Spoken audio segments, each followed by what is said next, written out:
12 dias. Este foi o tempo que a polícia e a família de uma engenheira acreditaram numa provável farsa. O crime só começou a ser desvendado quando peritos entraram em ação. Hoje na série Ciência contra o Crime você vai conhecer este e outros casos em que a perícia provocou reviravoltas na investigação. A reportagem é de Vinícius Donola.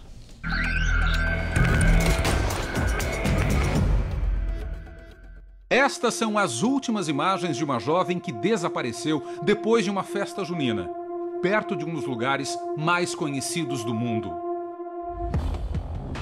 A festa foi no Morro da Urca, ao lado do Pão de Açúcar. Patrícia Amieiro, de 24 anos, saiu sozinha, de carro. Ela deveria percorrer este caminho: cruzar os bairros da Zona Sul, passar pelo túnel que dá acesso à Zona Oeste, dirigir 36,5 km até chegar em casa, onde morava com os pais. Mas a viagem terminaria neste ponto, na saída do túnel.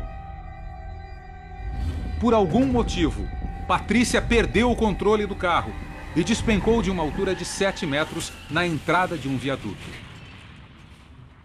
O carro é encontrado na beira de um canal que liga o mar às lagoas de Jacarepaguá e Barra da Tijuca. O que aconteceu a partir daí é uma sucessão de fatos estranhos.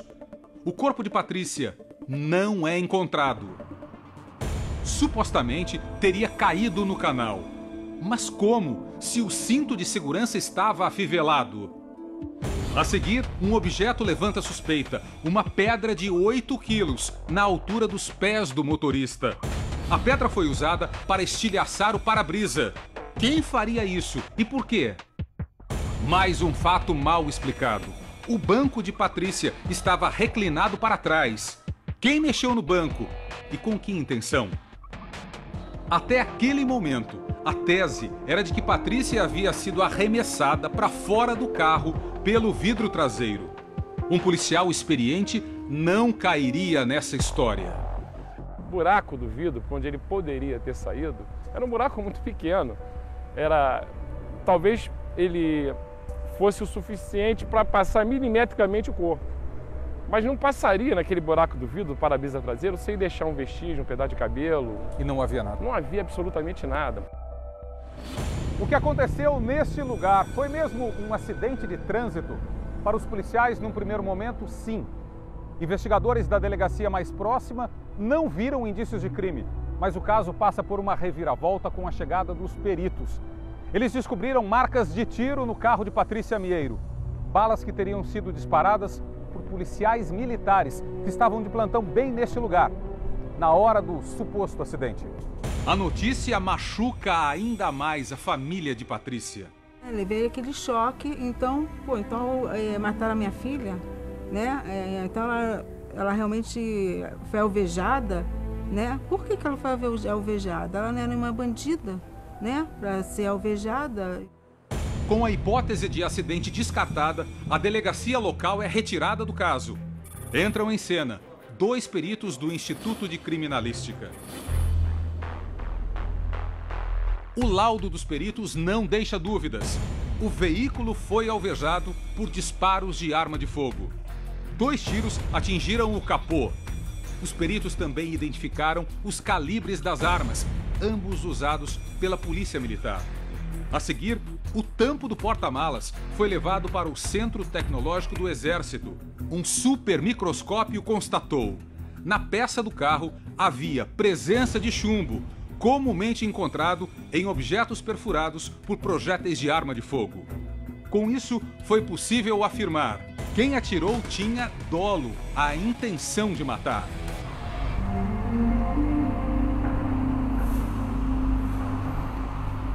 O próximo passo era definir a trajetória dos projéteis. Veja o que a perícia descobriu. Os tiros foram dados na direção do túnel, de baixo para cima, da esquerda para a direita.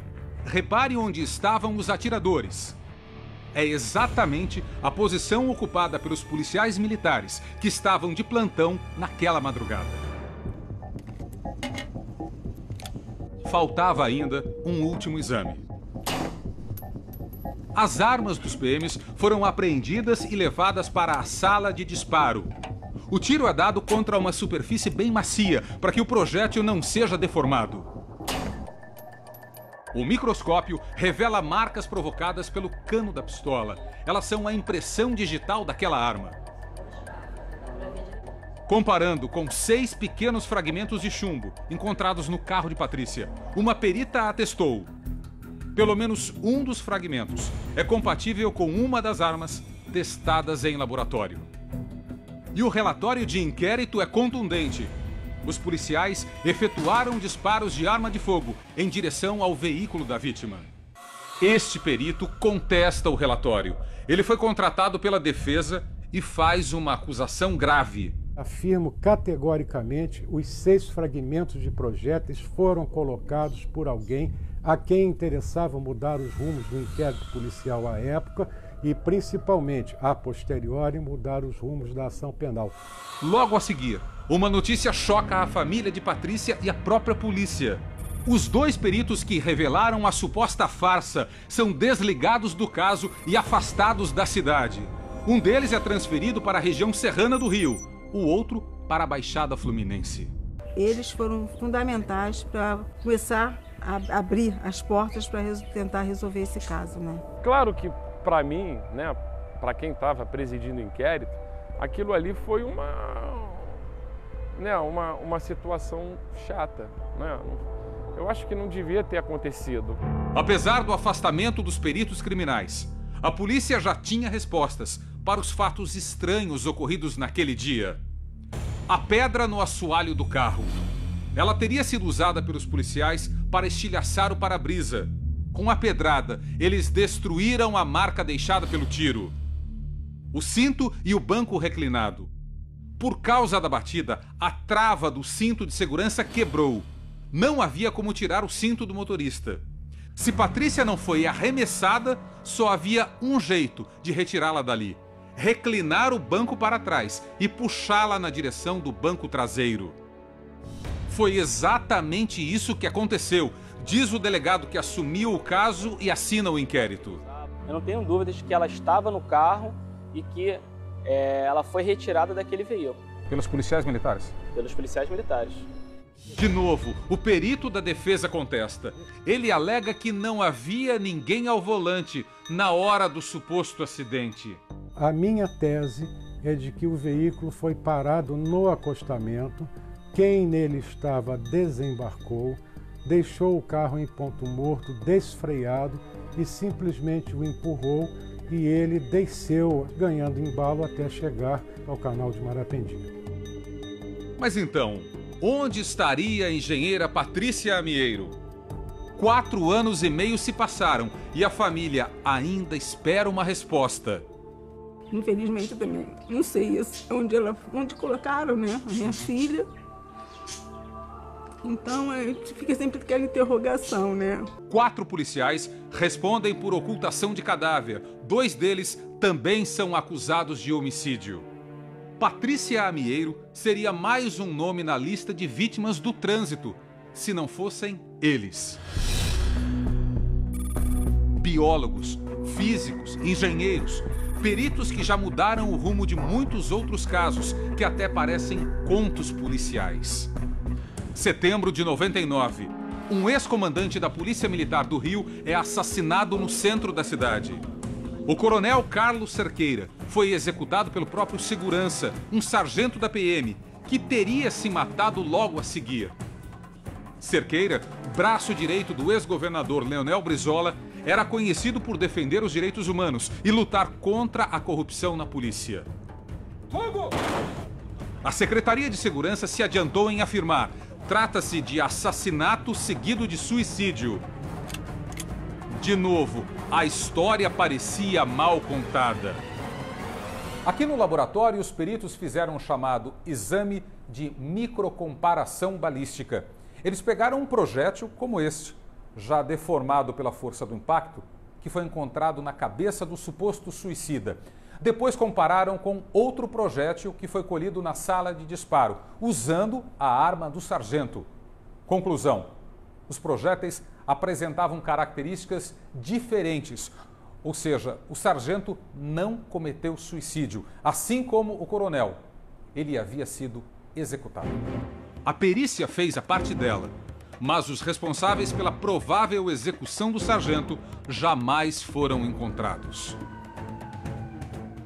Junho do ano passado, depois de uma operação policial numa favela de Nova Iguaçu, na Baixada Fluminense, Juan, um menino de 11 anos, é dado como desaparecido. 10 dias depois, um corpo é encontrado na beira de um rio. Investigadores chegaram a afirmar que os restos mortais eram de uma menina, mas exames de DNA revelaram a verdade.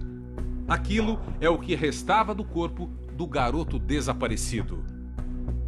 Como provar que o menino que havia sido enterrado neste cemitério, na Baixada Fluminense, estava mesmo no local do suposto confronto da polícia com os traficantes?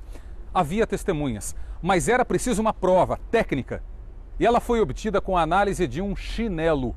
O chinelo que Juan usava na hora em que foi atingido. Peritos encontraram no calçado células da pele invisíveis a olho nu. O material genético foi comparado com o DNA da mãe de Juan. O resultado deu positivo. Não há como se contestar, é ciência. É ciência dizendo que aquele material pertencia a uma vítima e que essa vítima estava naquele local.